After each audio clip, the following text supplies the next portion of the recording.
Margaret Harper had waited over 4 decades for this moment. At 67 years old, standing barefoot on the sun-warmed porch of her new beach house, she felt a calm that was almost foreign. The Atlantic breeze kissed her cheeks, her silver hair dancing in the wind as she stared out over the dunes of the Outer Banks. The house was modest, pale blue with white shutters, but it was hers, all hers. It had taken years of sacrifice. She had worked as a nurse, raised 2 children almost single-handedly after her husband passed in his early 40s, and had helped care for her own ailing parents until their final days. Margaret had spent her life doing for others, putting off dreams with quiet acceptance. The beach house had always been that unreachable fantasy, the one she daydreamed about in hospital break rooms and during long nights beside a loved one's bed. But now, with her children grown and her grandchildren scattered across states, she had finally done it. She used her savings, sold the family home in Charlotte, and purchased a beach house that caught her eye on a late-night real estate site. A 2-story cottage nestled just far enough from town to feel peaceful, but close enough to walk to the farmer's market on Saturdays. It was perfect. The mornings were her favorite. Coffee brewed slowly as the sun rose. She would curl up with a blanket on the wicker chair, a book resting on her knees, the only sound the rhythmic crash of waves and occasional gull. It was serenity she never thought she'd find. This was her chapter, the one where everything slowed down and made sense. She imagined it clearly. Quiet mornings, perhaps the occasional visit from David or Lise, maybe a long weekend with one of the grandkids. Nothing overwhelming, just enough to keep things lively without disrupting the balance she had so carefully cultivated. Then the phone rang. Margaret had just placed her teacup in the sink, humming to herself as she watered the potted herbs near the window. When she saw David's name flash across the screen, her heart lifted. It had been a few weeks since they last spoke. She wiped her hands on a dish towel and answered. "Hi, sweetheart," she said warmly. "Mom." David's voice was bright, excited. "Guess what? We're coming." Margaret smiled. "You are? Oh, that's lovely. When?"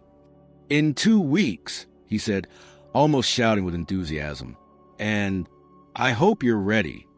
We're bringing 30 people. It's going to be unforgettable." The room spun. Margaret blinked. 30. Yeah. Friends, extended family, some of Elisa's crew, the kids' buddies. We figured, hey, what better way to kick off the summer than a big beach getaway at your new place? She opened her mouth to respond, but no words came. David didn't notice the silence. "It'll be so fun, Mom. Everyone's pitching in. We'll bring sleeping bags, food, drinks, the works. I told everyone how awesome the house is. They can't wait." The line buzzed for a moment, then went dead. He had hung up. Margaret stood frozen. The phone still pressed her ear. 30 people? In her little beach cottage? Where would they sleep? What would they eat? The kitchen had one oven and a refrigerator that groaned if opened too often. The dining table sat for. There were 2 bedrooms upstairs. She didn't even have Wi-Fi installed yet. She looked around the house, suddenly seeing it differently. The charming imperfections, the narrow hallways, the creaky floorboards, the vintage stove she'd fallen in love with now seemed like obstacles. She imagined people bumping into each other, children running wild, adults frustrated over lack of space. The image was dizzying. That night, Margaret lay in bed wide-eyed, staring at the ceiling fan as it spun lazily above her. The rhythm did nothing to calm her nerves. Every possible scenario ran through her mind. Spilled drinks on the new carpet, broken pipes, sunburned toddlers crying through the night. She had bought the house for peace, not for parties. It was meant to be a quiet reward for a life spent giving. But David sounded so happy, so certain. She pictured his face as a boy, how excited he used to get before summer road trips. Was she really going to crush that enthusiasm? She turned onto her side and clutched the pillow tighter. Maybe she could call him tomorrow, explain it wasn't possible, that she wasn't prepared, that she couldn't accommodate 30 people. Surely he'd understand. Or would he? David had always been spontaneous, the kind who acted on inspiration and assumed things would work themselves out. Still 30? She exhaled slowly and glanced at the clock on her nightstand. It was past midnight when she finally whispered into the darkness, "Do I let them come, or do I say no?" Margaret didn't sleep much that night. By the time the sun rose, she was already sitting at the kitchen table, a pad of paper in front of her and a pen tapping nervously against its edge. She had written the number 30 at the top of the page and circled it several times. Then underneath, she began listing possible sleeping arrangements.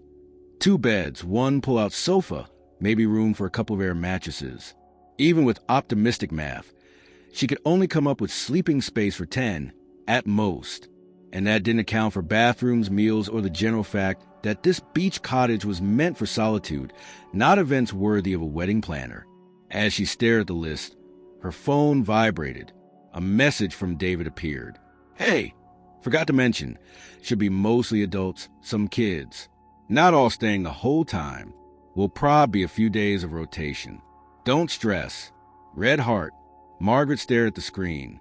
She felt the familiar rise of irritation behind her eyes. Don't stress. How easy those words came to people who weren't the ones hosting. She didn't respond.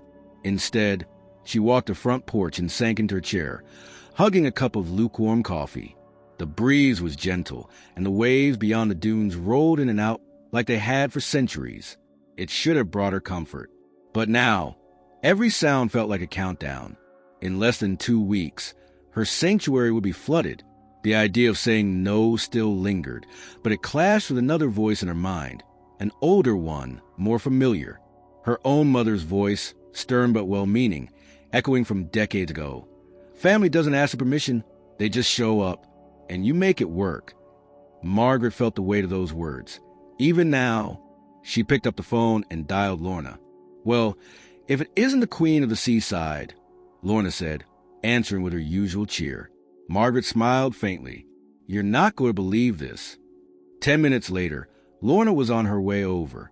When she arrived, carrying 2 bagels and a large thermos of cinnamon coffee, Margaret opened the door and simply said, "He's bringing 30 people." Lorna stopped mid-step. "You mean like at once?" Margaret nodded. "In 2 weeks." Lorna walked past her into the kitchen. "Girl, we're going to need stronger coffee." Over breakfast, they poured over possibilities. Lorna, ever the pragmatist, suggested calling a few nearby inns. Maybe the guests could split their time between the beach house and local lodging. Margaret considered it, but something tugged at her. She couldn't quite explain it. Not even herself, but the idea of splitting everyone up made her uneasy. If they were coming all this way to be together, shouldn't she at least try to make it happen? Still, as the conversation wore on, the enormity of the task became clearer. Logistics, meal planning, sleeping arrangements, parking. Every problem seemed to multiply. Margaret's quiet morning fantasy was rapidly being replaced by checklists and problem-solving. After Lorna left, Margaret stood alone in the living room, staring at the back wall where she had planned to hang her framed map of the Outer Banks. The walls were still bare. The paint she had chosen, sunset coral, was still in unopened cans in the garage. The bookshelf was half-built. The guest room, which still smelled faintly of fresh lumber, had no sheets, no lamps, not even curtains. She wasn't ready. But maybe this was the beginning of something else. A chance to see her family again in one place. A chance to reintroduce herself, not just as mom or grandma, but as a woman who had built a new life by the ocean. She grabbed the phone and called David. He answered on the second ring, out of breath. "Hey, Mom. Sorry, I'm at the park with the kids." "What's up?" She took a breath. "All right," she said slowly. "Bring them. I'll be ready." There was a pause on the other end, then the sound of cheers in the background. "Seriously? Mom, you're amazing. Everyone's going to be so excited." Margaret forced a chuckle. "Tell them to bring towels and their own pillows." "Will do," David said. "You're the best." She hung up, the silence that followed heavier than before. By that afternoon, she had driven into town and stopped by the hardware store, the local home goods outlet, and the beach supply shack. She bought extra folding chairs, a dozen mismatched towels, paper plates, plastic utensils, and several discount sleeping bags.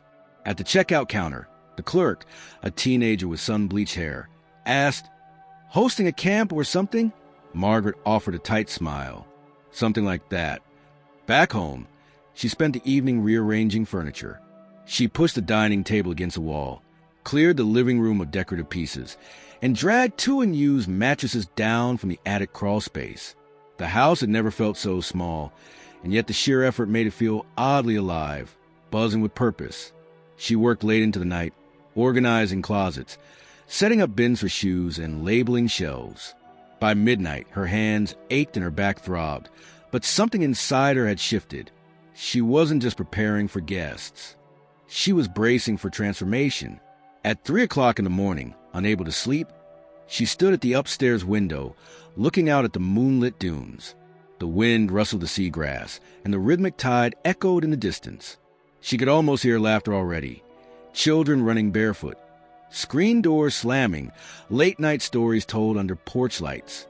And yet, just beneath that hope, a thread of fear pulsed. Would the house survive this? Would she?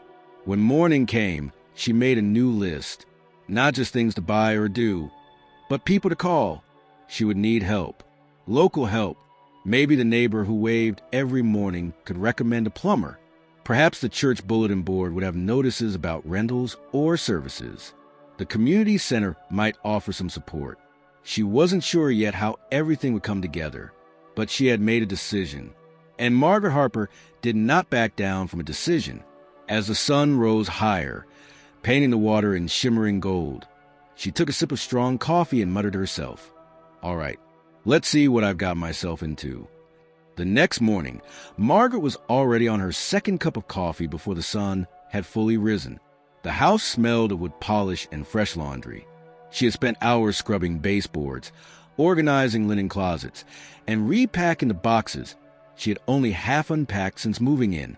There was no time to enjoy the house now, only time to prepare it.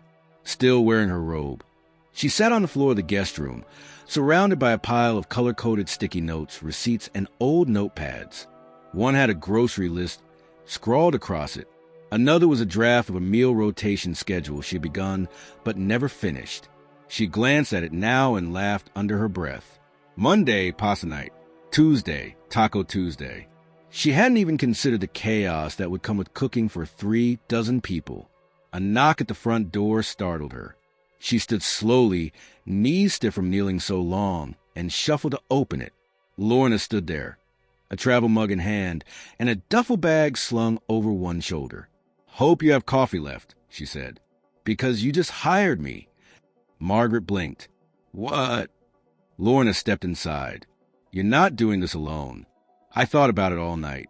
You'd lose your mind by day 3. So I packed a bag, kissed my plant goodbye, and decided I'm moving in until the horde arrives." "You're serious?" Margaret asked, unsure whether to laugh or cry. As a heart attack, Lorna said, setting down her bag, "Now, where you keep your good broom?"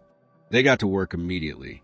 With Lorna taking charge of the cleaning and Margaret focused on logistics, the cottage buzzed with purpose. Together they walked through every room, taking inventory, measuring spaces, and making notes. They discovered that one of the closets had a pull-down ladder leading to a cramped but usable attic crawl space, perfect for storing luggage once guests arrived. The garage, still half full of unopened boxes and paint cans, could be cleared and used for extra sleeping bags, or maybe even a makeshift sleeping area for older kids. In town, Margaret placed bulk orders at the grocery store. She struck up conversations with employees, asking about large-scale meal prep bulk supplies and where to rent extra tables. At one point, the deli manager, a wiry man named Jerome, suggested she check with the local community church. They do fish fries and fundraisers all the time. Might even lend you some folding tables and chairs. Margaret thanked him and made a mental note. Back at the house, Lorna was sketching a rough map of the property on a pad of paper, marking off places for parking, sleeping quarters, and designated outdoor areas. Margaret leaned over her shoulder and smiled. "You know we're going to drive each other nuts, right?" "Absolutely," Lorna said without looking up. "But better me than you doing this alone." Margaret's heart swelled. It had been years since she had felt this kind of camaraderie. Not since before George died. Not since she and her sister used to organize family reunions in the backyard of their childhood home. This felt like something being rebuilt, not just a house being prepared. Over dinner that night, scrambled eggs and toast eaten on paper plates because the dishwasher was already full, they sat at the kitchen table with a new notepad between them. Margaret had drawn a timeline. 2 weeks until arrival. The days were already filling up. Grocery runs, furniture rearranging, yard work, and coordinating help. "I'm calling David tomorrow," Margaret said. "Not for more bad news, just to get more details. I need to know who's actually coming. Names, ages, dietary restrictions, medical allergies, marital drama," Lorna added with a wink. The next morning, Margaret called her son again. This time, she was ready with questions. "So," she began after the initial hellos, "do you have an actual list of who's coming? I'm trying to plan meals and sleeping arrangements." David laughed. "Oh, Mom, we're still finalizing it. But I think we're at around 27, maybe 30 with a few extra folks stopping by for a day or two. Don't worry, we'll make it work." "David," she said, firm but calm, "I need names, ages, and who is actually planning to sleep here." He paused. I can get that to you tonight." "Why?" "Because I'm turning this house into a resort, apparently," she said. "And I'd rather not guess how many eggs to buy, or where I'm putting people." He chuckled, then softened. "I'm sorry, Mom. I didn't mean to drop this on you like a bomb. I just thought, I don't know, you bought a beach house. I figured it was a perfect place to bring everyone together." She took a breath. "It still can be, but we're going to need to do this right. I'm not 25 anymore, and I refuse to let chaos take over my sanctuary." Later that night, David sent a text with a detailed list. Names, ages, dietary notes. Margaret printed it out and began sorting guests into categories. Parents with toddlers would need quieter corners. Teenagers could crash in the garage or in tents outside if the weather cooperated. Couples would get privacy where possible. Singles and kids would share common areas. Lorna helped draw up a sleeping chart, then a cooking schedule. They decided to rotate kitchen duties, splitting teams by family. No one was going to get a free ride. If they wanted to stay, they'd contribute. By the end of the week, Margaret felt something unusual, a sense of control. The house was transforming, but so was she.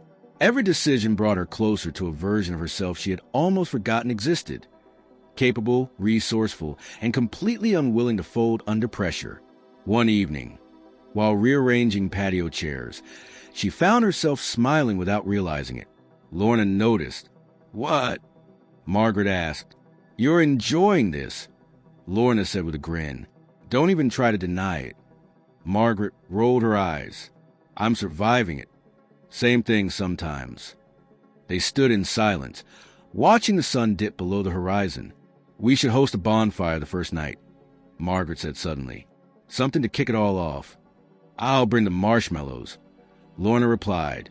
As the waves rolled in just beyond the dunes, Margaret felt it again. This wasn't just a family gathering. It was something else. A chance to reset, reconnect, reclaim her place not just as the matriarch, but as a woman with something left to give. And she would be ready. The sun was barely up when Margaret found herself in the kitchen, sleeves rolled up, hair tied back, and a screwdriver in one hand. She was attempting to remove the warped cabinet door below the sink, which had begun to stick every time it closed. The to-do list on the refrigerator was growing, not shrinking, and this small task felt like something she could actually complete without requiring a permit, professional help, or divine intervention. Lorna entered behind her, barefoot and clutching a piece of toast. "You know it's not a crime to call a handyman, right?" Margaret muttered. "Only if I want to wait 3 weeks and pay $300 to fix a $30 door." "I brought you coffee," Lorna said, setting the mug on the counter. "Also," the church called back, "they're willing to lend us 6 tables and 24 folding chairs. We just need to pick them up by Saturday morning." Margaret sat back on her heels. "That's something. We'll take your SUV?" "Yeah, but we'll need to lay the seats flat." "Done." They were finally making progress, even if the scale of it all was still daunting. That afternoon, Margaret had arranged a consultation with a local rental company. The idea was to rent a few portable showers and maybe an outdoor sink.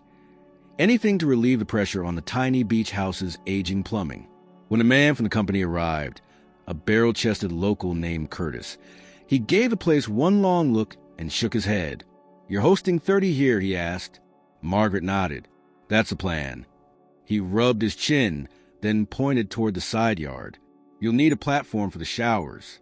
We can't set them up on the sand. You got drainage?" She hesitated.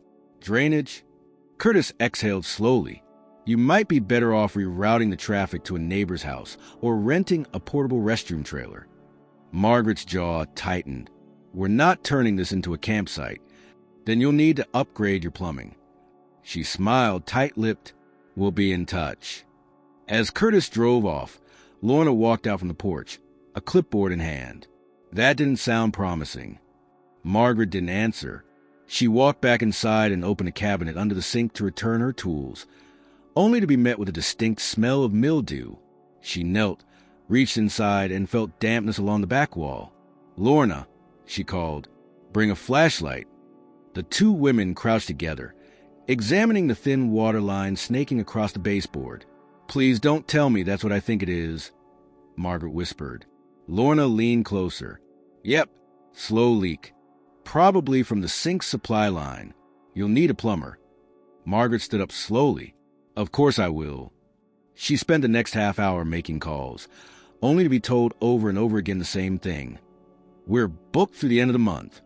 One plumber offered come the following week for an emergency surcharge of $500. "I'll call you back," Margaret said and hung up. In the afternoon, they tried to distract themselves by tackling the guest room again, setting up a temporary shelving system with plastic bins and hooks for hanging clothes. Lorna suggested they label the bins by family. "Keep it orderly," she said, "like a camp cabin." Margaret chuckled. "I didn't think my retirement would look like summer camp." As they worked, Margaret noticed that the faucet in the bathroom had started to drip. It hadn't done that before. She twisted the knob tighter, but the drip persisted. Her chest tightened. One leak was manageable. Two felt like a warning. When evening rolled around, she called her neighbor, Tom, an older man she had only spoken to a few times while checking the mailbox or waving from her car. He answered quickly and agreed to stop by. Tom was a retired contractor who had lived in the neighborhood for over 20 years. When he saw the leak in the sink, he crouched silently, pulled out a wrench from a tool belt he had brought unprompted, and went to work. "I can patch this for now," he said. "But if you're hosting a crowd, the system won't hold. Pipes are old. You'll overload the pressure." "Can I ask a favor?" Margaret said cautiously. "Would you mind checking the water heater too, just in case?" He nodded and disappeared into the small closet in the hallway. A few minutes later, she heard a muttered curse. Margaret winced. "That bad?" "The tank's corroded. You got maybe a week. 2 at most. If 30 people use this thing, it'll burst." She sank into a chair. Tom straightened. "Look, I can help. I've got a friend, semi-retired plumber. Owes me a favor. I'll call him tonight. If we're lucky, he can at least swap out the tank and check the pressure valves." Margaret stared at him. "Thank you, Tom. Really." He waved her off. "You're brave to do this." Or foolish. "Haven't decided yet." When he left, Lorna returned from her walk, carrying fresh shrimp and clams from the market. Margaret sighed. "Everything's breaking." "Then let's eat like everything's fine," Lorna said. They cooked a simple seafood stew and sat outside on the porch. The sky above was streaked with deep orange and violet, the water shimmering under the setting sun. Margaret felt torn between the peace of the present and the dread of the coming storm. "Tomorrow we call the church," she said. "Pick up the tables. Then maybe drive into Nag's Head to get more linens. I've counted. We need at least 30 sets." "Let's get 50, Lorna said. "Someone will spill wine on at least 10. Margaret nodded. "And after that, we find someone who can fix that faucet." That night, she tried to sleep, but the drip from the bathroom echoed through the house. Each drop sounded like a countdown. 10 days remained. and she had barely begun to fix what needed fixing. Then, just as she was finally drifting off, a deep mechanical groan echoed from below. She sat up. The sound came again, a low, grinding noise. Not the bathroom faucet, not the fridge. It was coming from beneath the house. She climbed out of bed, slipped on her robe, and padded barefoot across the hallway. The entrance to the basement was down a narrow set of stairs at the back of the kitchen. She hadn't been down there much, just once, during the inspection, when the realtor had shown her the utility meters and breakers. The groaning came again, then a thud. She paused at the top of the stairs. Her fingers found the switch, and the weak overhead bulb flickered to life. With careful steps, she descended into the cool, damp air of the basement. The walls lined with crumbling cement and old wooden beams. Boxes she hadn't opened yet were stacked along one wall.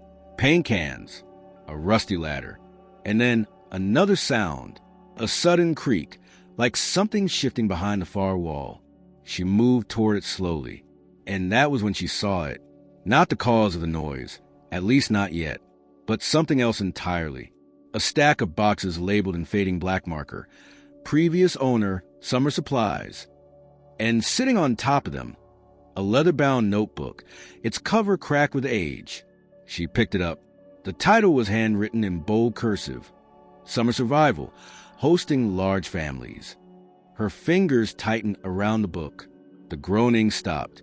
Margaret stood in the silence, heart racing, not from fear, but from something else, a strange certainty. Someone had been here before, and they had left behind instructions. Margaret brought the notebook upstairs with both hands, cradling it as though it might fall apart if handled too roughly. The leather was dry and brittle, but the pages were intact. She set it gently on the dining table, where the last of the evening light from the kitchen window stretched long across the wood. Lorna glanced over as she dried dishes. "What's that?" she asked. Margaret sat down, her fingers brushing over the embossed lettering again. Summer Survival, Hosting Large Families. I found it on a stack of boxes in the basement. Looks like it belonged to the previous owner. Lorna leaned in. "No way. That's too perfect." "I know," Margaret said. "It's almost eerie." She opened the cover.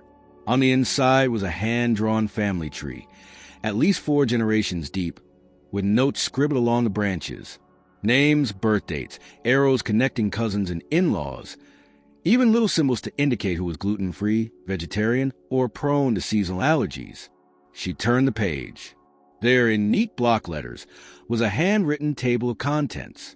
Sleeping assignments, meal planning by group size, rainy day activities, beach safety and rules, morning and evening routines, conflict mediation, nighttime quiet hours, emergency repairs, guest chore chart, final night traditions.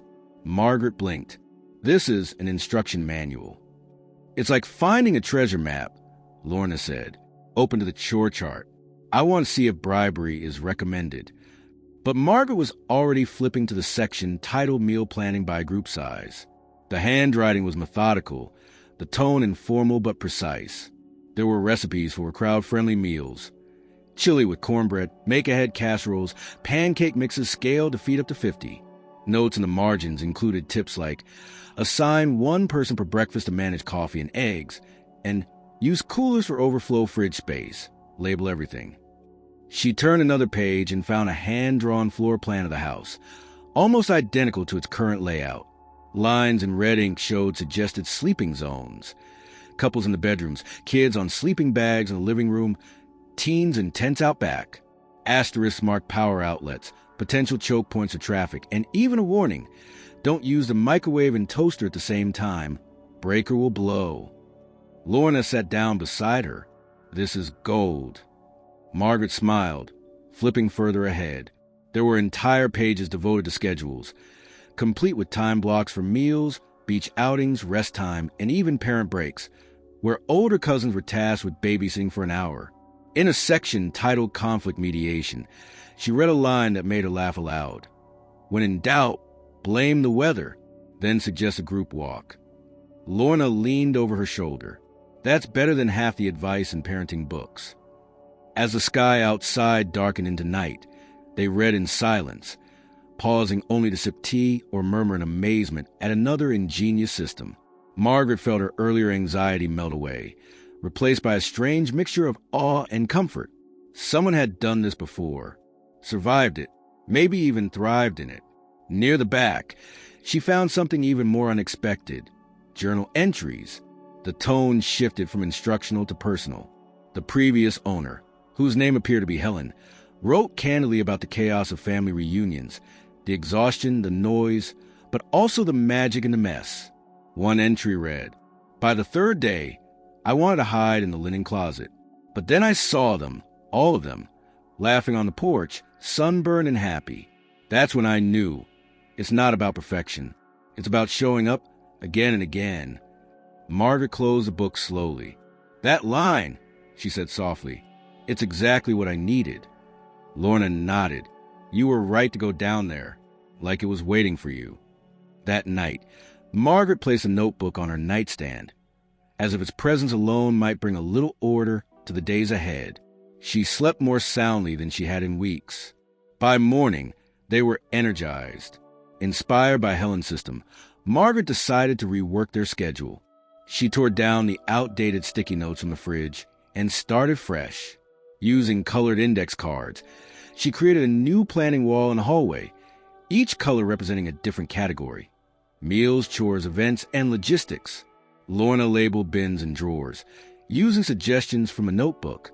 They even repurposed a rolling cart as a mobile snack station, complete with labeled compartments for different age groups. They drove into town to rent a few camping tents and picked up extra coolers and outdoor extension cords. At the community center, Margaret spoke to a woman named Joan, who not only offered spare dishware, but volunteered to drop off an extra folding table and a stack of board games. "You're hosting the Harper reunion?" Joan asked. Margaret blinked. "Excuse me?" The previous owners, Helen and Bill Harper, lovely people, used to host huge family gatherings every other summer. This must be their house, right? Margaret stared at her. "Yes, but I'm not related. Total coincidence." Joan chuckled. Funny how things work out. Later that afternoon, while sweeping the porch, Margaret paused to watch the wind scatter the dunes in soft patterns. There was something poetic in the thought that this house had once held other large, chaotic, loving families, that it might still have room left in its walls for another. That evening, David called again. "Hey, Mom, quick update. Elise's friends might bring their kids too. Just 3 or 4 more people." Margaret almost laughed. She could hear in his voice that he was waiting for the backlash. But instead, she said, "Okay? Wait, really? I have plans now. A system. A survival guide." David paused. "Mom, are you okay?" "I'm getting there," she said. "But if anyone else is coming, they need to bring sleeping bags, towels, and good attitudes. I'm not babysitting grown adults." He chuckled. "Fair." After they hung up, Margaret reopened the notebook, turning to one of the final pages. There, in a different ink and shakier handwriting, was a short paragraph. "If you're reading this, you've either lost your mind or found your courage. Either way, welcome to the club. May your house be loud, your coffee strong, and your floors easy to mop." She read it twice, then closed the book and placed it back on the nightstand. The next morning, she and Lorna picked up the folding tables from the church. They stopped at the local thrift shop and found 2 large rice cookers, a battered but functional ice cream maker, and a roll of waterproof outdoor lights. By the time they returned, the plumber, Tom's friend, had arrived. He installed a new water heater and inspected the pipes for further strain. It wasn't cheap, but it gave Margaret peace of mind. As the sun set, Margaret walked alone down the beach, feet sinking into the cooling sand. She looked back at the house, its silhouette framed against the gold-pink sky, lights glowing from the kitchen window, the sound of Lorna's music faintly audible from within. It didn't look like chaos. It looked like a story waiting to be told again. And this time, she'd be the one writing it. Margaret was halfway through sorting the final stack of beach towels when her phone buzzed again. She wiped her hands on her apron, glanced at the screen, and saw David's name. The text was short too casual, and completely deflating. Quick update. A few more folks are tagging along. Might be closer to 35 now. All good. She sat down slowly on the edge of the bed, the phone still in her hand. The number had changed again. It wasn't even a definitive 35, just closer to. That ambiguity lit a slow burn in her chest. She hadn't even fully prepared for 30. Lorna, who was folding sheets across the room, looked up. That face says someone just made a mistake. Margaret turned the screen toward her. Lorna read the message, blinked once, and said, "He doesn't know this isn't a hotel, right?" "I don't think he knows anything at this point," Margaret muttered. "It's like he's tossing out numbers to see when I crack." "You're not going to crack," Lorna said flatly. "We'll adjust." Adjusting, however, was starting to feel like a fantasy. Over the past few days, they had transformed nearly every inch of the house. The living room had been stripped down to essentials and packed with sleeping bags and air mattresses. The garage was now outfitted with cots and plastic bins for personal items. The backyard held 3 tents, a clothesline, and 2 portable showers that Tom's contact had set up. There was nowhere left to convert. Margaret stood and began pacing. "We don't have enough dishes or seating. The food plan already assumed people would take turns." Lorna leaned against the windowsill. "We'll just have to stretch it again. Maybe the late arrivals can stay in shifts, sleep in tents, or take turns crashing inside." Before Margaret could reply, the doorbell rang. It was Tom. She opened the door and saw his grim expression. "You might want to hear this," he said, stepping inside. "I got a call this morning. A couple of the folks from the HOA heard there's going to be a big gathering here. Someone saw the extra equipment being dropped off and the tents going up." Margaret's stomach sank. Tom continued, "They're worried about noise and parking. This place isn't zoned for commercial use or large events. If someone files a formal complaint, they could shut it down. The idea was like a slap to the face. After all the work, the planning, the repairs, everything could be undone by one neighbor's phone call. But it's a family gathering," Margaret said. "I'm not charging anyone. They're just staying here with me." Tom shrugged. "Technically, it doesn't matter. If they think it disrupts the neighborhood or violates local ordinances, they can make trouble. Just be careful. Keep it quiet. Limit the cars. I'll do what I can, but you should know what you're up against." He left her with a firm pat on the shoulder and the sinking feeling that everything was one misstep away from disaster. Later that afternoon, Margaret drafted a text to David 3 times before finally sending one that read, "Please confirm exact head count. No surprises. HOA might get involved. Need to plan accordingly." He didn't respond for 2 hours. When he did, it was a voice message. "Hey, Mom, sorry. Was it a meeting?" "Yeah. Okay, I'll get a list tonight. I think a couple people are coming just for a day, not staying overnight. I'll sort it out. Don't worry." But Margaret was already worried. And now it wasn't just logistics, it was legality. Lorna tried to distract her by focusing on food prep. They spent the rest of the evening portioning dry goods, organizing snacks, labeling Tupperware, and drawing up a large whiteboard schedule to hang in the kitchen. Breakfast shifts, cleanup duties, quiet hours. Margaret even marked a rotating parking schedule to keep cars moving every few hours. It was the only way to prevent overflow on the narrow street. The following morning brought another complication. The delivery truck from the local bulk store showed up with only half their order. No eggs, no yogurt, no milk, a shipping error. The driver explained, apologizing before driving off. Margaret made a new list and headed into town, only to find that the main market had also been hit with shortages. A storm offshore had disrupted supply lines, and trucks were running late. She was forced to visit 3 different shops just to gather enough ingredients for 3 meals. By the time she returned home, her back was aching and her mood sour. She found Lorna in the backyard, inspecting the tents. "I think this one's leaking," Lorna said, pointing to the smallest tent, "and the zipper's stuck." Margaret dropped the grocery bags on the porch. "Of course it is." She walked to the tent, gave the zipper a gentle tug, and felt it resist before finally tearing halfway down the seam.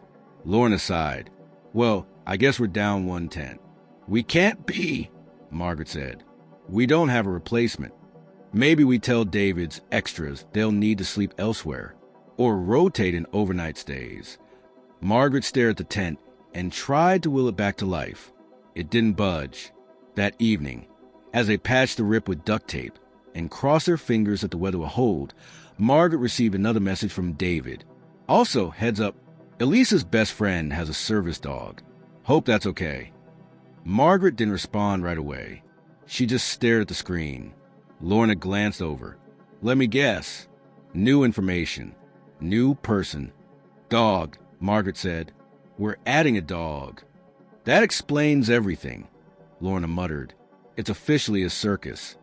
But they made space, rearranged sleeping assignments again, cleared a corner in the living room for the dog's bedding, added extra bowls to the shopping list. It wasn't about being easy anymore. It was about endurance. The following day, they held their breath as a letter arrived in the mailbox. Margaret opened it on the porch, heart thudding. It wasn't from the HOA. It was a flyer for a local beach cleanup event, scheduled for the same weekend her family would be in town. She stared at it, an idea forming. Later that night, she brought it up to Lorna. What if we participate? Margaret asked. Bring everyone. Show the neighbors we're not just some loud invasion. We're contributing. Lorna nodded slowly. Turn the reputation before it starts. Exactly. They added it to the whiteboard schedule. Beach cleanup. Community involvement, 10 a.m. Saturday. The final straw came 2 nights later, during a thunderstorm. As lightning cracked above and rain lashed the roof, Margaret heard the unmistakable sound of water hitting the floor. She ran to the guest bathroom and found water seeping through the ceiling tiles. A leak. She placed a bucket beneath it, teeth clenched. Lorna appeared in the doorway with a towel. Don't even say it. I wasn't going to, Margaret replied. I'm past words. But later, as they mopped at the puddle and checked for more drips, Margaret looked at the ceiling and said, It's all pushing back. What is? Everything. The house. The people. The plans. It's like it's testing me. You're not failing. I didn't say I was. They finished drying the floor in silence. When the storm passed and the house fell quiet again, Margaret returned to her room and opened Helen's notebook.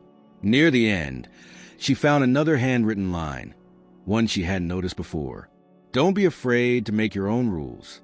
You're not just surviving, you're shaping how they remember this. She closed the notebook and smiled. By the time the final week before the family's arrival began, Margaret had reached a strange clarity, the kind that only comes after enough plans have failed, enough systems have been stretched, and enough sleepless nights have passed to exhaust the part of the mind that insists everything must be perfect. She stood in the center of the kitchen, wearing a baseball cap, a clipboard in hand, a pen tucked behind one ear, and announced to Lorna without a hint of irony, We are now entering military mode. Lorna, who had just walked in from hosing down the patio furniture, raised an eyebrow. Do I salute or run? Margaret didn't laugh. She pointed to the new whiteboard mounted on the hallway wall. Color-coded assignments, arrival windows, quiet hours. We are not surviving this weekend. We're commanding it. And command it she did. Her first move was to implement what she called controlled entry. Every family group had now been assigned a specific arrival window, complete with instructions on where to park, where to unload, and whom to check in with, namely her. Anyone who arrived early would have to wait outside or be redirected to the beach. It wasn't negotiable. She sent a formal message through the group chat David had set up and followed it up with more direct message to him alone. Please make sure everyone reads a new plan. There will be no chaos, just cooperation. Her second move was acquiring reinforcements. After several days of hesitation, she called the church again and asked if anyone from their community youth group might be available for light labor. 2 teenage boys, Tyrell and Jesse, were sent over with modest expectations but wide eyes when they arrived and saw the level of organization. Margaret handed them laminated task cards. You'll be the floaters, she said. That means hauling coolers, running messages, and being available for fire pit setup and trash rotation. "Yes, ma'am," Tyrell replied, stunned. "Do you like peach iced tea?" she added.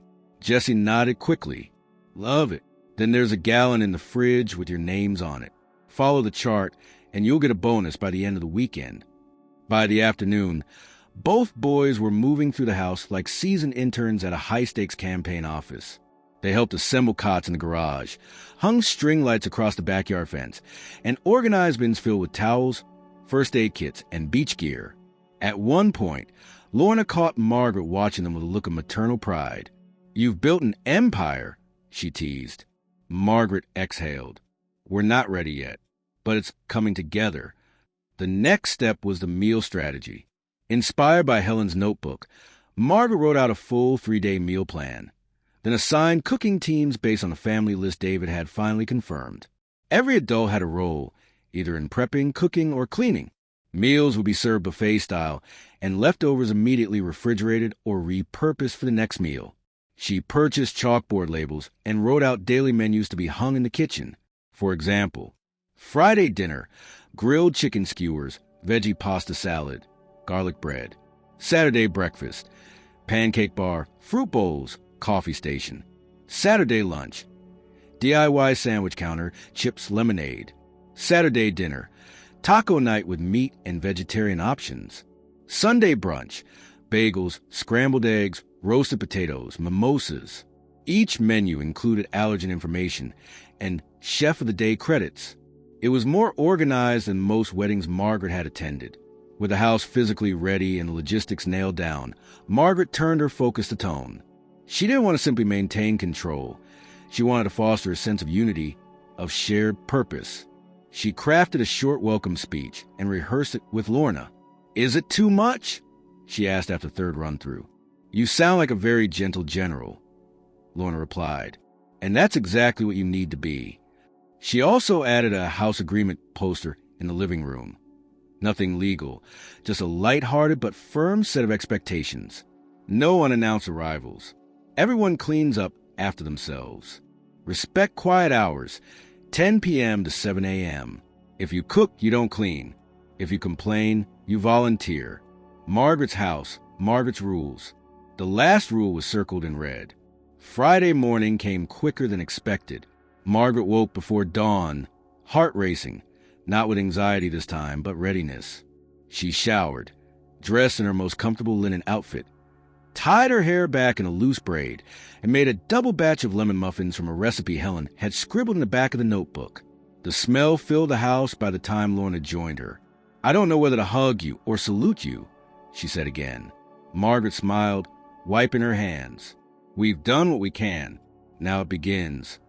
Cars began arriving exactly at 9 o'clock, just as scheduled. David and Elise were the first. Margaret watched from the porch as they stepped out, their children tumbling from the back seat with bags and stuffed animals in hand. Behind them, a second SUV pulled up, Elise's sister and her kids. Tyrell and Jessie moved into position, directing them to their drop zones and unloading luggage with practiced ease. David approached with his arms open. "Wow, Mom, this place looks amazing." Margaret accepted the hug, then stepped back. "You're early. You're supposed to arrive at 9:15. He laughed. "We were too excited." "You're forgiven, but next time, check the board." Within an hour, the house was buzzing with voices, footsteps, laughter, and questions shouted from hallways. Margaret answered them all calmly. "Where do I put my shoes?" "There's a labeled bin by the front door." "Can I use the upstairs bathroom?" "Yes, but only during assigned times." "Check the door schedule." "Where do we eat dinner?" "Outside on the patio tables." First group helped set up at 6. And still she smiled. By the time the fifth family arrived, Margaret felt the structure holding. The kids quickly fell into their assigned spaces. Older cousins helped younger ones, and adults, seeing the level of organization, followed Margaret's lead without protest. At one point, Elise approached her in the kitchen. "You've turned this place into a machine." Margaret stirred the iced tea pitcher. "Not a machine, just a home with clear expectations." "It's working," Elise said. "Even the chaos feels managed." "Good, because I've spent the past 2 weeks preparing for this like a lunar landing." Lorna leaned through the back door. The taco bar is up and running. Want to come out and say a few words before the first dinner? Margaret wiped her hands, smoothed her shirt, and stepped outside. The entire family was gathered around the tables. The evening sun cast a golden glow across the yard. For a moment, Margaret looked at them all, their faces flushed from travel, the kids laughing, the older ones chatting over folding chairs, and realized something profound. This was no longer just a house. It was the heart of something. She cleared her throat, lifted her glass of iced tea, and said, "Welcome home. It might be a little louder than you're used to, and the rules might surprise you, but this is our space now. Together, let's take care of it and each other." They raised their glasses, and a round of applause followed. Not polite or obligatory, but genuine. And yet, as she stepped back and watched the first meal unfold, a flicker of tension sparked in her chest. Because while everything seemed to be running smoothly, she knew better than to trust a quiet beginning. The real test was still to come. The first 24 hours felt like a victory. Everything Margaret had planned seemed to unfold as if orchestrated by fate. People followed the meal schedules. Kids stayed within their designated zones. And even the adults, who Margaret half expected to resist structure, adapted to the rotating kitchen shifts without much complaint. On Saturday morning, the pancake bar opened on time, and the cleanup team, assigned with laminated tags, completed their duties without being asked twice. By noon, however, the first signs of strain began to appear. It started small. A misunderstanding over the snack bins in the hallway. Margaret had set them up based on age group, each with clearly labeled tags. Toddlers only, teens and up, and nut-free. One of the older cousins, apparently unaware of the labeling system, grabbed a handful of trail mix from the toddler bin and was immediately scolded by Elise. "It's not a big deal," he protested. "It is," Elise snapped. "That mix is for kids with allergies."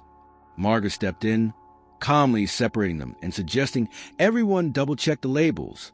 But the tension had been lit. Later, she found the same cousin muttering under his breath in the garage. Then came the bathroom issue. Despite the carefully crafted door schedules, several guests ignored the assigned times. One of the older guests left the shower running for over 20 minutes, while others waited in towels, frustrated and damp. An argument broke out in the hallway. Margaret intervened again, reminding everyone of the importance of shared respect. But the mood had shifted. By mid-afternoon, the heat became oppressive. The ceiling fans inside barely managed the air circulation, and the humidity pressed in through every window. The children, restless and sweaty, began running back and forth between the tents and the house, dragging sand across the freshly cleaned floors. Margaret reminded them, twice, not to run indoors. On the third time, one of the boys slipped, knocked into a folding table, and sent a pitcher of lemonade crashing to the floor. As Lorna mopped it up, she whispered, "The wheels are starting to wobble." The final blow came at dinner. The grill, which had handled the previous night's meal without issue, suddenly sputtered and died halfway through cooking the chicken and vegetable skewers. Tyrell attempted to revive it, while Jesse scrambled to light the backup charcoal pit, but it wasn't fast enough. Hungry guests lingered around the patio, growing impatient. "I thought dinner was at 6, someone muttered. "It is 6, another snapped. "That doesn't mean it's ready." Voices began rising. The toddlers were crying. Someone opened a bag of chips and started passing it around, but that only made things worse. Margaret had set aside that bag for the next day's lunch. When she gently pointed that out, Elisa's friend rolled her eyes. "It's a chip bag," she said, "not a contract." Margaret walked back inside, her chest tight.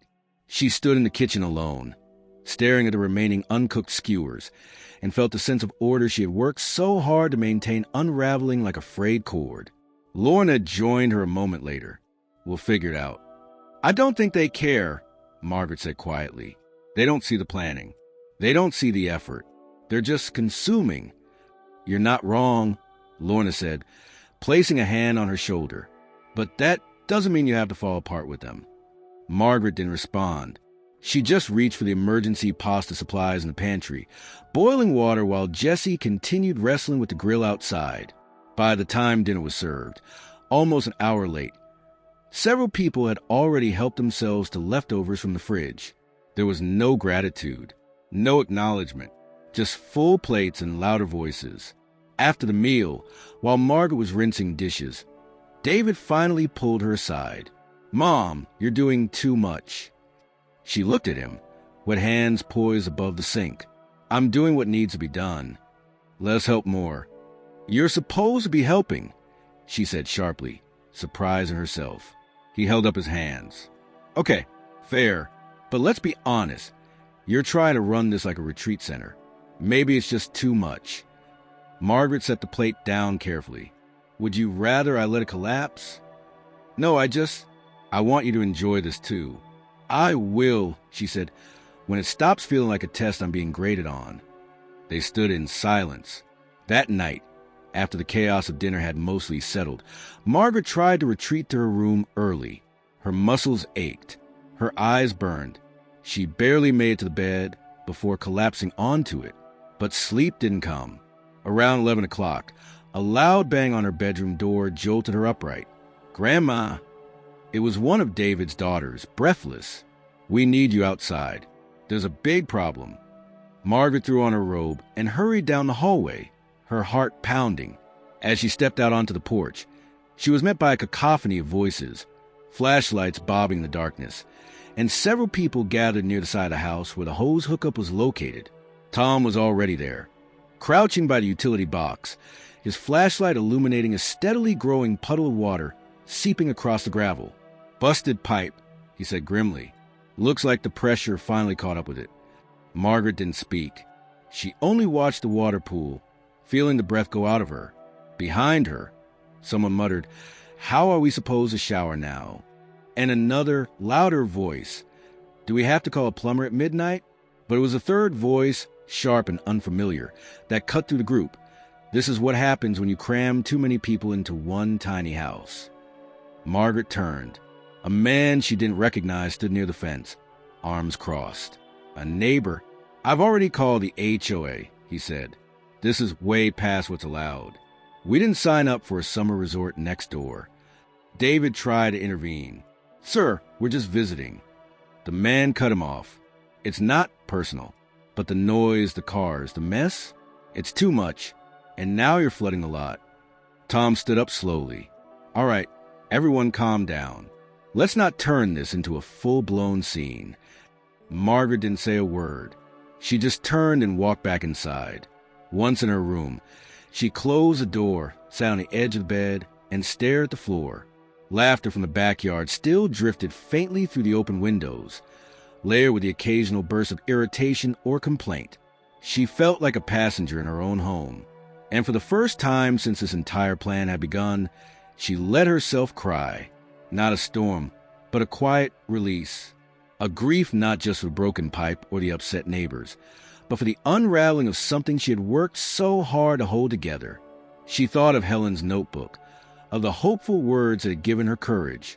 But those pages didn't prepare her for this kind of exhaustion, this kind of loneliness. There was a knock at her door. She didn't answer. Lorna's voice came through, soft but steady. "I know you're in there, and I know you're thinking of giving up. But don't. Not yet." Margaret didn't respond. "You don't have to be the hero," Lorna added. "You just have to be the one who reminds them what this was supposed to be." And then she walked away. Margaret sat still for a long time after. Then finally, she stood, wiped her face, and reached for the notebook. She opened to a blank page and picked up a pen. Margaret sat with the notebook open across her lap, pen poised but unmoving. The hum of the ceiling fan overhead blended with distant voices from the backyard. Outside, the pipe was still leaking, though Tom had managed to shut off the water main as a temporary fix. The sound of running water had stopped, but not the sensation of being overwhelmed. It still clung to her skin like humidity, but something was shifting inside her, not breaking, but realigning. She looked down at the blank page again and wrote a single sentence. "I am not Helen, and this is not her story." It wasn't rejection of the woman who had left behind that beautiful, instructive journal. It was simply an acknowledgement. Helen had written her guide from a place of experience, maybe even triumph. Margaret was still deep in the trenches, trying to navigate chaos in real time. No amount of checklists or color-coded schedules could cover the complexity of people. The shifting moods, unspoken tensions, personal histories. All of it was so much more than logistics. She set the notebook aside and stood. Outside her room, the hallway was quiet. The walls carried the low murmur of voices behind closed doors, conversations between couples, the distant hum of television, a laugh that didn't sound as carefree as it might have a day ago. Downstairs, the lights had been dimmed. A few sleeping bags lay empty in the living room, evidence of children still chasing the night somewhere on the property. Margaret moved toward the back door, stepping out into the cool air. The sky was clear again, the storm long gone, leaving only a trail of damp footprints in the gravel. Tom had gone home hours earlier. Lorna was nowhere in sight, but someone had lit the fire pit. Its glow flickered quietly near the edge of the patio, surrounded by 3 of the teenagers roasting marshmallows in silence. She walked past them and down the side of the house to inspect the damaged pipe herself. A temporary clamp held it shut, but water still glistened around the edges. She crouched, brushing her fingers against the wet gravel. And just like that, her memory pulled her back, not to the chaos of today, but to another summer long ago. She was no older than 10, sitting with her mother on the front steps of their modest home. A garden hose had burst in the middle of an afternoon water fight with the neighbors, flooding the backyard and leaving the flower beds a soggy mess. Margaret had cried, not from fear, but shame, because the accident had ruined her mother's carefully tended tulips. But her mother hadn't yelled. She'd simply laughed, wiped Margaret's face, and said, "Some things you can fix. Some you let dry out. Either way, life keeps going." She could still see the way her mother's hands moved the mud that day, gently replanting the half-drowned flowers, humming a tune as if the mess was just part of fun. The memories settled over her like a blanket, not warm, but grounding. Margaret stood slowly. She walked back toward the house and paused by the fire pit. The teens looked up at her with uncertain expressions. "Hi," she said softly. "Hi, Grandma," one of them replied. It was Elisa's oldest, Jeremy. "You all okay?" They nodded, awkwardly. She noticed one of them, Sarah, a distant cousin, had red-rimmed eyes. Not from smoke, from crying. Margaret sat down beside them on the edge of the pit. For a while, they just watched the flames. Finally, Jeremy said, "I think people are kind of stressed out." Margaret nodded. "So am I. I heard someone say this place is cursed." She raised an eyebrow. "Is that right?" He shrugged. "It's just, everything keeps going wrong. And my dad's been grumpy. And the little kids don't listen. And there's no Wi-Fi out here." Margaret couldn't help but smile. That last one might be the worst. He chuckled, then fell silent again. Sarah finally spoke. "It's just weird. Everyone's supposed to be happy. But people are fighting. I don't think they even know why." Margaret looked at the flames, then back at them. "You know, when I was your age, my family used to do these big summer gatherings too. My cousins and I thought they were perfect. The food, the games, the fireworks.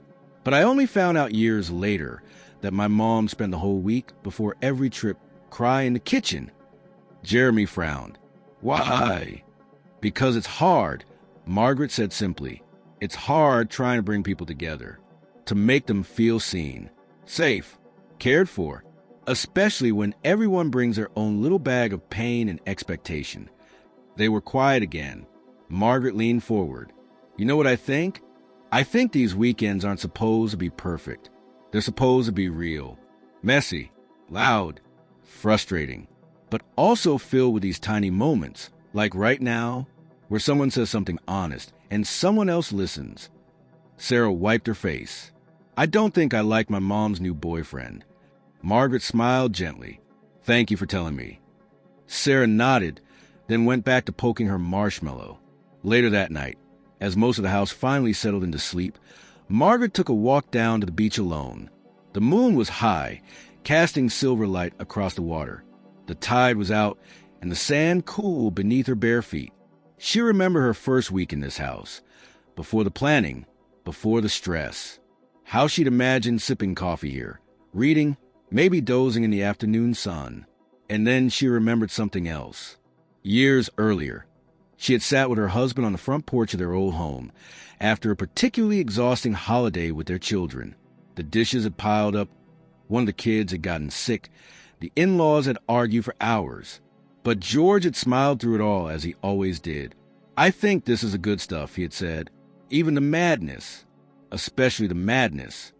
She missed him terribly at that moment, not for the first time, but perhaps more clearly than before.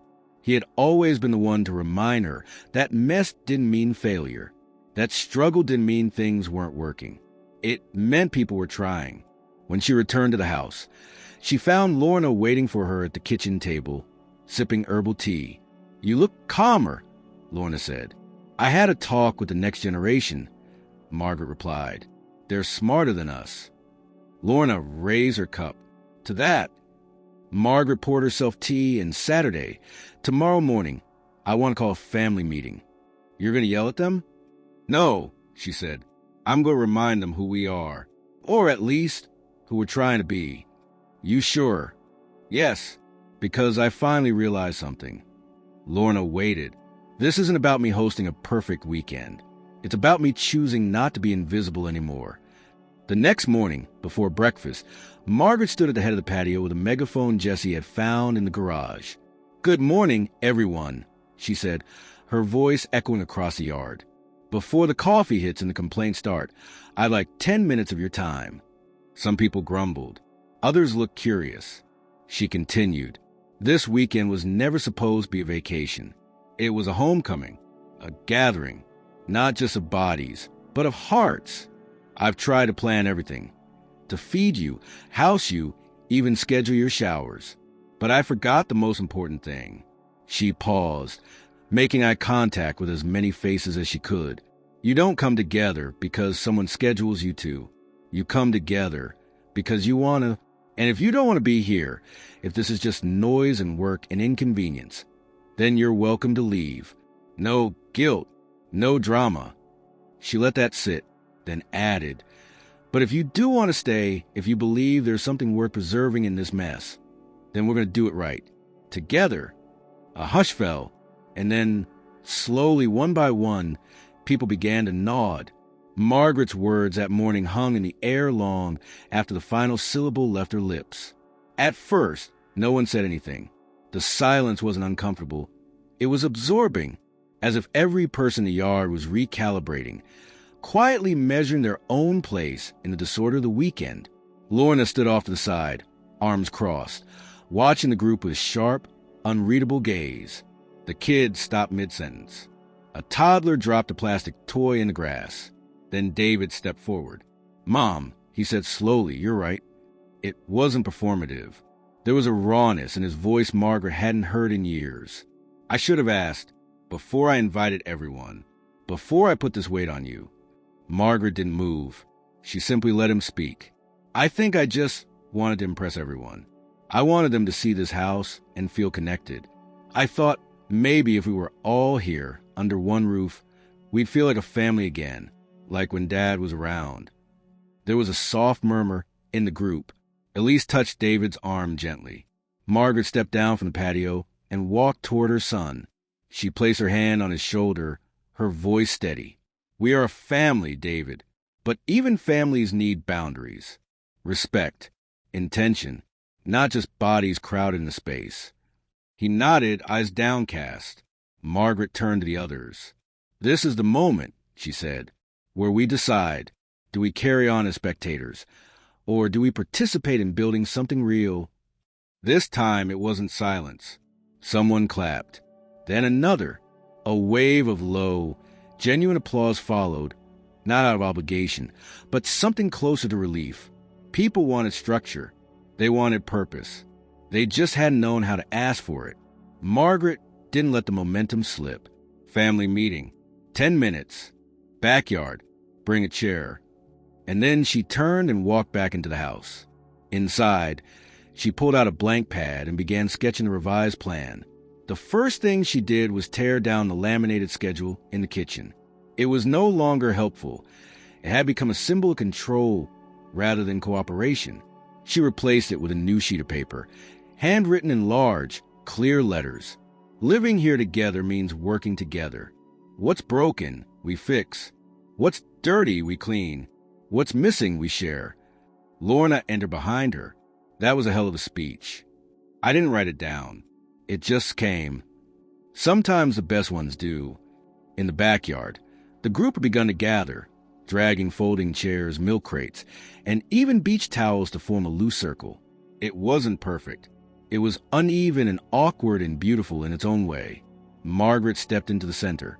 "We're going to do this differently," she began. "We're not assigning tasks. We're asking for volunteers." She laid the clipboard on the picnic table and added, "You know what needs to be done? Cooking, cleaning, playing with the kids, walking the dog, fixing that leak. We have the hands. Let's use them." To her surprise, hand began to rise almost immediately. "I can help with breakfast," Elise said. "I'll take the garage sleeping area," said Jeremy, the teen from the fire pit. "I'm good with tools," said a man Margaret didn't even recognize. "Show me the busted pipe." David raised both hands.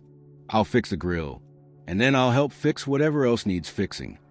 Margaret wrote the names down without fanfare. No one was forced. No one was guilt. And yet, within 15 minutes, every major task had a name beside it. The tension in the group had been replaced by something unexpected: momentum. As the group dispersed to begin their work, Margaret sat on the porch with Lorna, letting the warmth of the sun soak into her tired bones. "Do you think it'll last?" Lorna asked. "I think it's a start," Margaret replied. "And right now, that's enough." But that wasn't the end of the day's surprises. Just after lunch, the neighbor who had threatened to call the HOA returned. He didn't come storming up the path, though. He came slowly, cautiously, holding a manila envelope in one hand. Margaret saw him from the window and stepped out to meet him. "I wanted to apologize," he said before she could speak. "I didn't know this was what it was." Margaret frowned. "You didn't know this was what?" He looked sheepish. "A real family. Not just a party. Not just noise." Margaret exhaled. It got out of control. "It happens. My wife passed last year. Ever since then, the quiet's been the only thing that feels safe. I guess I reacted more out of fear than anything." Margaret softened. "I'm sorry for your loss." He nodded and held out the envelope. "This is the HOA's official notice.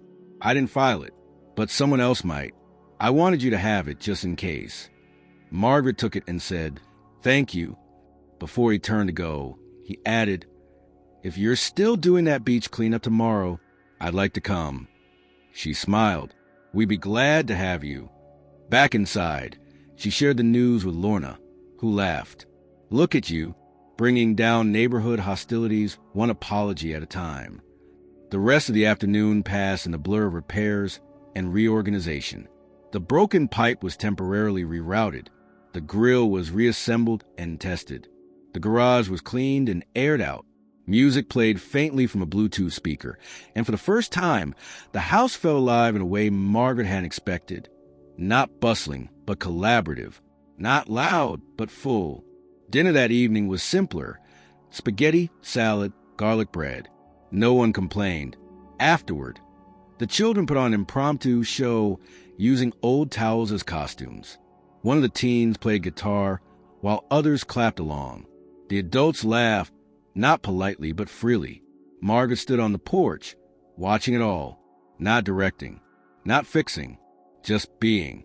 David joined her. "You did it," he said quietly. "No," Margaret replied. "We did it. Finally. I meant what I said earlier," he added, "about trying too hard to recreate the past. I think I was scared. We've all drifted." "Then let this be the thing that pulls us back," she said. He nodded. As the stars came out and the breeze cooled, Margaret felt something in her begin to settle. Not resignation, not exhaustion, but resolution. They weren't perfect, but they were finally showing up for each other and for this place. And tomorrow, they'd take that energy to the beach. Together. The beach cleanup began just after 9 o'clock on Sunday morning. The tide was low, and the weather had granted them a stretch of overcast skies. Cool enough to work, bright enough to see. Margaret had worried that only a few people would show up, that the enthusiasm from the night before might fade with sleep and sore muscles. But as she approached the dunes with her bucket and gloves, she saw the unexpected. Nearly the entire family was already there. Children with sun hats dug around the driftwood, collecting bottle caps and small pieces of plastic. Teenagers moved in pairs, filling bags with seaweed-clumped litter, lost flip-flops, and old wrappers buried in the sand. The adults formed loose groups, scanning the shoreline, chatting in low voices. Even the neighbor from next door, Paul, she had learned, was present, using a trash picker to scoop up debris with quiet efficiency. Margaret walked slowly down the path, Lorna at her side. "Look at this," Lorna said, tilting her head. "They're actually doing it." "They're part of it now," Margaret replied. "It's no longer just my project." She hadn't needed to make another speech. After meeting the day before, people had begun to fall into a rhythm that didn't require enforcement. Respect had replaced resistance. Connection had replaced convenience. Margaret hadn't realized how much she craved that, how deeply she had longed not just to host her family, but to be part of it again. As they joined the others, Margaret overheard snippets of conversation that made her pause.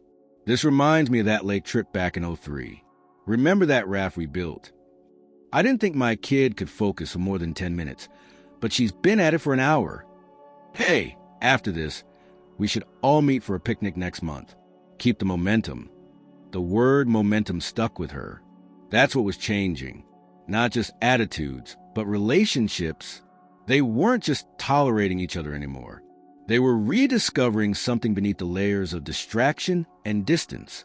Around mid-morning, David approached her with a bag half filled with cans and shells. "I got a call," he said, brushing his hands off on his shorts. Margaret paused. "Good or bad?" He hesitated. Could be either. They stepped away from the group and stood beneath a crooked pine tree at the edge of the dunes. "It's about the job I applied for last month," he continued. "The one I told you about briefly, before everything with the house started." Margaret remembered now, vaguely, something about a tech company expanding out west. "They offered it to me," he said. "It's in Seattle." Margaret's stomach tensed, but she kept her voice even. "That's far." "Very. And it starts in 6 weeks." He looked at her with a complicated expression, half guilt, half hope. "I don't know what to do, Mom." "Do you want the job?" she asked. "I think so. It's a big opportunity. The pay's good. The schools are excellent. Elise is on board." "Then what's holding you back?" He looked toward the ocean. "This." She followed his gaze. Sarah was helping a younger cousin dig a moat around a sandcastle.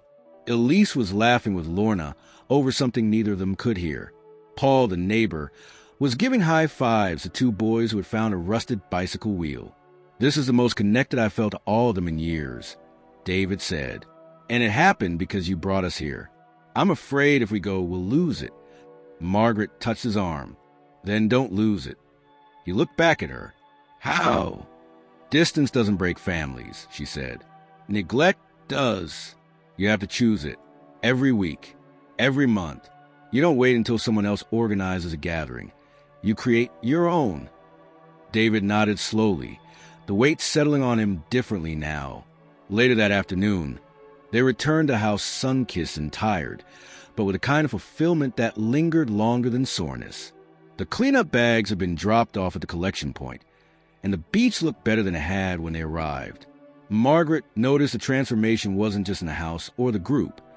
It was in the way people looked at one another. There was more eye contact, more softness in how people passed each other in the hallway or waited their turn at the sink. At dinner, Jeremy asked his mother if they could stay one more night. Sarah offered to help prepare dessert. Elise's friend, the same one who had scoffed about chip bags, volunteered to lead a group game for the kids. In the middle of it all, Margaret sat at the table with a plate of lasagna and didn't say much. She didn't need to. The story was unfolding without her steering it. After dinner, they lit the fire pit again. This time, it wasn't out of necessity. It was celebration. Someone brought out a guitar. Stories were told. Real ones, messy ones. A few people cried. Margaret listened more than she spoke. Toward the end of the night, she stood, holding a glass of lemonade, and looked at the faces illuminated by the flames. "You've all reminded me of something I forgot," she said. "That family isn't something we inherit. It's something we build. Every time we show up. Every time we try again, even when we've failed." They toasted quietly. David leaned over. "You're really good at this, you know." "At what?" "Building places people want to return to." She didn't answer. She just looked up at the stars. Later, as the group dwindled and only a few remained by the embers, Margaret went inside to get her notebook. She returned to the porch, sat with her feet tucked under her, and began to write, not instructions this time, but reflections. She wrote about the pipe that had burst, the dinner that had burned, the rules that had failed, and the apology that had shifted everything. She wrote about Sarah's vulnerability, Jeremy's growth, Paul's change of heart. She wrote about Lorna's steady presence and the way David looked when he spoke about Seattle. And finally, she wrote, "This house was supposed to be my retreat. It became my return." As the fire pit flickered its final embers, she closed the notebook, leaned her head back, and let herself rest in the stillness of a family beginning again. The final full day began with the smell of cinnamon wafting through the kitchen. Elise had woken early and taken upon herself to bake 2 pans of her mother's pull-apart cinnamon rolls. By the time Margaret came downstairs, people were already gathered around the counter, pouring coffee, chatting over plates, and gently tiptoeing around one another in a shared rhythm that felt remarkably natural. The house, which had once been a battleground of clashing expectations and unintended offenses, now felt like a living thing, imperfect, a little frayed at the edges, but alive. Margaret greeted the sleepy faces as she passed through, and when she reached the back porch, she found Paul, the neighbor, sitting alone at the patio table with a cup of black coffee. He stood when he saw her. "Didn't mean to intrude," he said. "You're not," she replied, sitting beside him. "You're part of this now, whether you meant to be or not." He gave a short laugh. "I have to admit, I was wrong. About all of this." "I was too," Margaret said. "I thought I could plan my way into peace. Turns out, you have to live through the mess first." Paul looked toward the horizon, where the ocean shimmered under a haze of early sun. "It's a good kind of mess, though." "It is now," she agreed, "but it took time." They sat in silence for a while, the kind that didn't press but gave space to think. Later that morning, while Lorna and a few others tidied up the garage and broke down and used folding chairs, Margaret pulled David aside. He was on the phone with someone, his expression serious but calm. She waited until he ended the call. "Was that Seattle?" she asked. He nodded. "I told him yes." There was no tension between them now, just understanding. Margaret raised an eyebrow. "When do you go?" 3 weeks. It'll be a rush, but Elise is on board. We're going to rent a place for 6 months, just to test the waters." "Smart." David hesitated, then added, "The kids are excited. Nervous, but excited." Margaret smiled. "Then you've already done the hard part." He looked down. "I'll miss this place." "You should," she said. "Missing means it mattered." He reached out and squeezed her hand. "You're not angry?" "I'm proud," she said. "You didn't run from the opportunity. You paused long enough to consider what mattered. That's what I wanted for you, even if I didn't say it out loud." They embraced, a full, lingering hug that Margaret knew she would remember every time she passed through the empty hallway after they were gone. That afternoon, the family gathered on the beach for what had been, until night before, an unplanned moment, a farewell ceremony. It was Elisa's idea, inspired by the notebook Margaret had shown her earlier that morning. In the final pages, Helen had written about how her family would close out their summer reunions. They'd stand in a circle by the water and share one thing they were leaving behind, and one thing they hoped to carry forward. So they did the same. Dozens of people, many of whom had barely spoken to each other days earlier, now stood shoulder to shoulder, shoes in hand, feet in the cool sand. The kids went first, offering short bursts of honesty. "I want to stop yelling when I don't get my way. I'm leaving behind my screen time obsession. I want to remember how to be nicer to my little brother." Then the adults followed. I'm letting go of the idea that everything has to be perfect. I want to bring more patients home with me. I'm going to try calling my sister more than once a year. When it was Margaret's turn, she looked down the line of her family, messy-haired, sun-kissed barefoot, and said, I'm letting go of control, and I'm taking with me the knowledge that I still matter. No one applauded. No one had to. The wind carried her words out over the waves, and they belonged to the sea now. That evening, back at the house, Margaret watched as bags were packed, floors swept, and final loads of laundry cycled through. There was none of the chaos from the first arrivals, just a quiet murmur of closure. The kids wrote their names on the inside of the porch wall, at Lorna's suggestion, with a promise to return. Margaret didn't stop them. In fact, she found a marker and wrote her own name alongside theirs. One by one, the cars pulled away. The house emptied again. And then, for the first time in days, there was true silence. Lorna stayed a few extra hours, helping Margaret fold the last of the towels and label boxes for storage. As dusk fell, she stood by the open front door and said, You know, you could do this every year. Margaret laughed, exhausted. Give me at least 11 months to forget how hard it was. You'll do it again, Lorna said. I can see it in your face. Margaret walked her out, waved as she drove away, and then stood alone on the porch. The moon was already climbing the sky. She returned inside, poured herself a glass of iced tea, and walked barefoot into the living room. Everything was still. Her footsteps echoed differently now. Not empty, but open. She sat down on the couch, pulled Helen's notebook onto her lap, and flipped to a new page. She wrote, We tried. We failed. We tried again. And in that trying, we became something more than a group of people sharing a roof. We became a family again, not in title, but in truth. The pen didn't stop there. She kept writing, paragraph after paragraph, until her hand ached and her tea went warm beside her. She wrote about the messes, the mistakes, the breakthrough moments. She wrote about Sarah's courage, Paul's apology, the guitar by the fire, the burnt dinner that somehow tasted better than anything planned. Eventually, she set the pen down and closed the notebook. The house was hers again, but it would never be the same house. She had planned for peace, and in its place, discovered purpose. Later that night, as she climbed into bed, her phone buzzed. It was a notification, package en route, expected delivery, Tuesday. She didn't remember ordering anything, but she was too tired to investigate. She drifted off with the sound of the ocean in her ears and the imprint of her family's laughter still stitched into the air around her. The beach house had never been so quiet. 2 days had passed since the last car pulled out of the driveway, and for Margaret, the silence was not unwelcome. It was restorative. She moved through the rooms at her own pace, barefoot and deliberate, with the windows open and the ocean breeze floating in like a gentle, familiar breath. There were still remnants of the week scattered in corners, an unmatched sock behind the guest bed, a juice box under the couch, a forgotten flip-flop dry by the back door, but the chaos had been replaced by a hum of memory rather than noise. She spent her morning doing nothing in particular. She brewed a single cup of coffee, sat in her favorite chair on the porch, and let her thoughts drift freely for the first time in days. There was no schedule to adhere to, no arrival windows, no chore rotations, just the sound of the waves and the distant call of gulls overhead.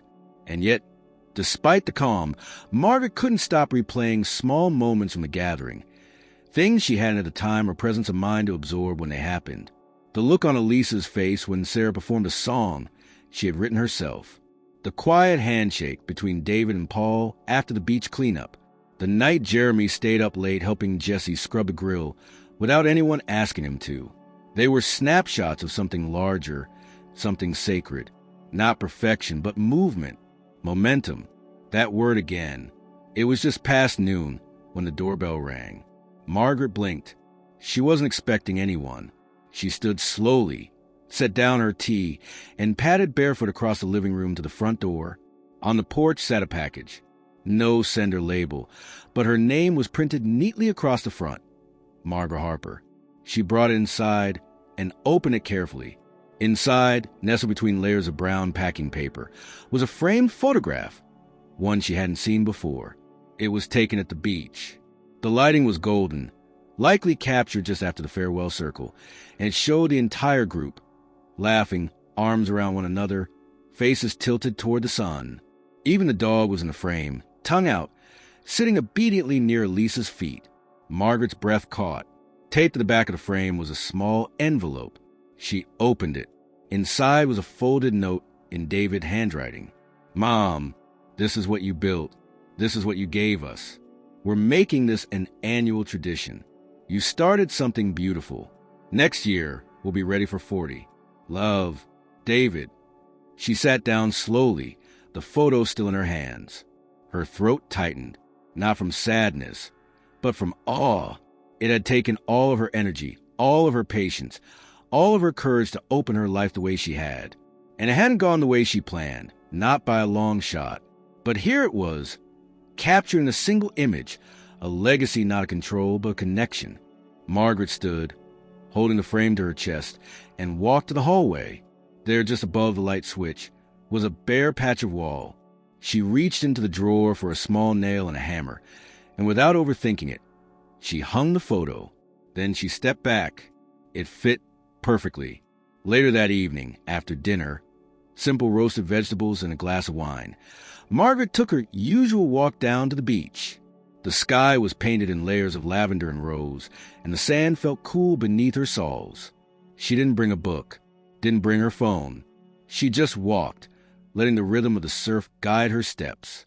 As she reached a familiar bend where the dunes curved and the wind shifted, she paused and looked out over the horizon, and she whispered, not at anyone in particular, but as if the sky itself had been listening this whole time.